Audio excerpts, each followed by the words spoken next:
En application de l'engagement constitutionnel du Royaume du Maroc pour le respect des droits de l'homme tels que reconnus internationalement et son attachement à la protection et à la promotion des dix droits en respectant le caractère universel et de leur indivisibilité, bien évidemment, notamment les droits relatifs à la prohibition et à la lutte contre toutes les formes de discrimination et de violence à l'égard des femmes. Le Maroc n'a cessé de consolider et de renforcer le rôle de l'institution judiciaire en ce sens.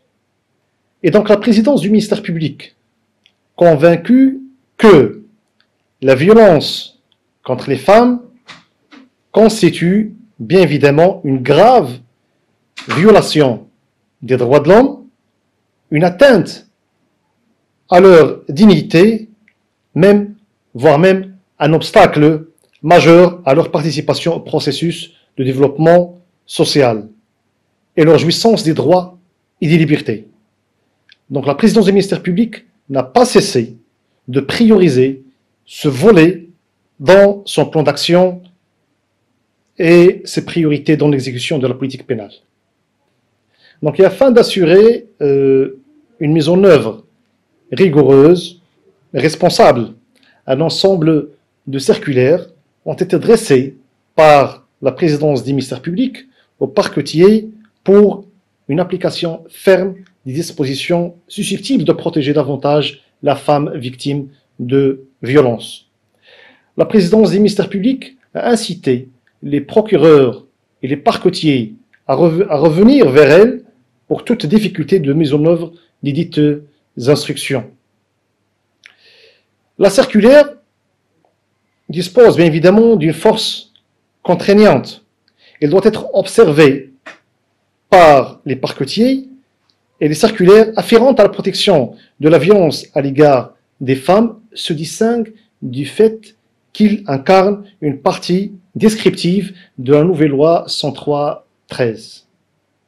Donc le rapport de la présidence du ministère public, qui est un rapport qui décrit l'exécution des priorités de la politique pénale, cela étant, les 3 premiers rapports de la présidence du ministère public n'ont pas cessé de réserver une large partie au diagnostic de la situation de la femme victime de violences au Royaume du Maroc.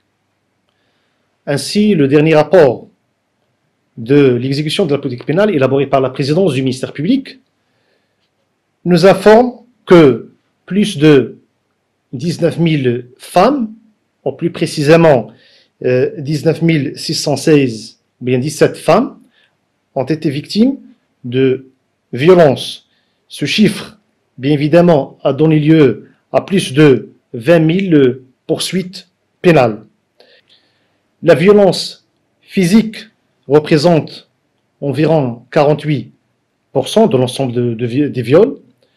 La violence économique également enregistre 29% sur l'ensemble des viols et la violence sexuelle à 10%, 13% également pour la violence psychologique.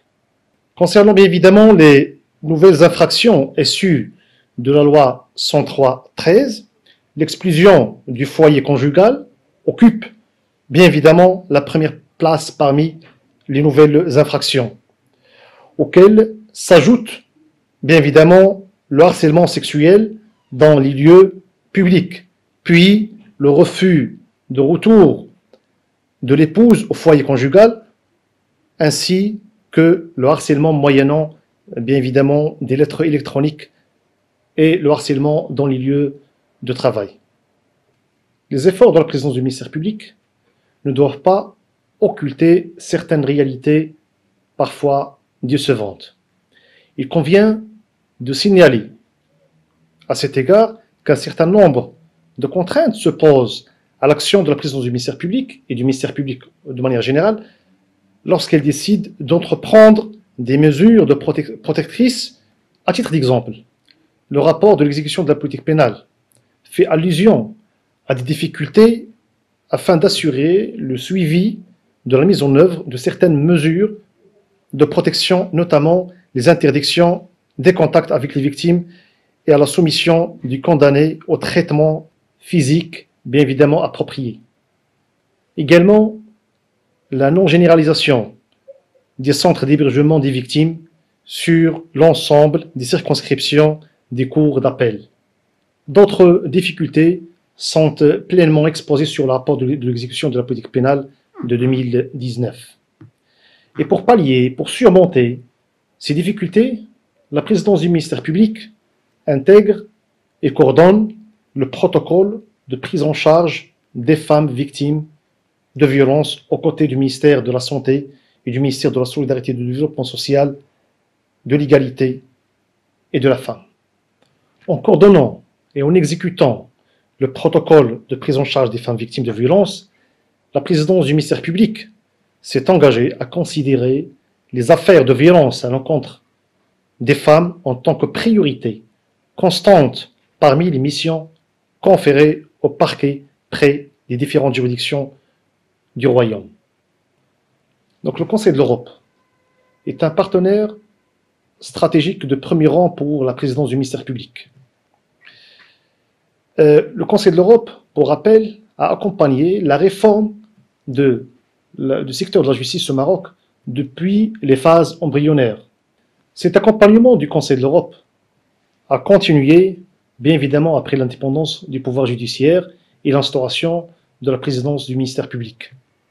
Un programme de formation pour plus de 400 magistrats de parquet a été entamé et en cours d'achèvement, des visites d'études, et puis un recueil de la jurisprudence en la matière est en cours d'édition. Donc nous pensons que la continuité de ce partenariat avec le Conseil de l'Europe est une priorité. Car nous devons capitaliser non seulement sur l'ensemble des actions de partenariat déjà entreprises, mais également sur la confiance mutuelle déjà acquise entre toutes les institutions du Conseil de l'Europe et la présidence du ministère public.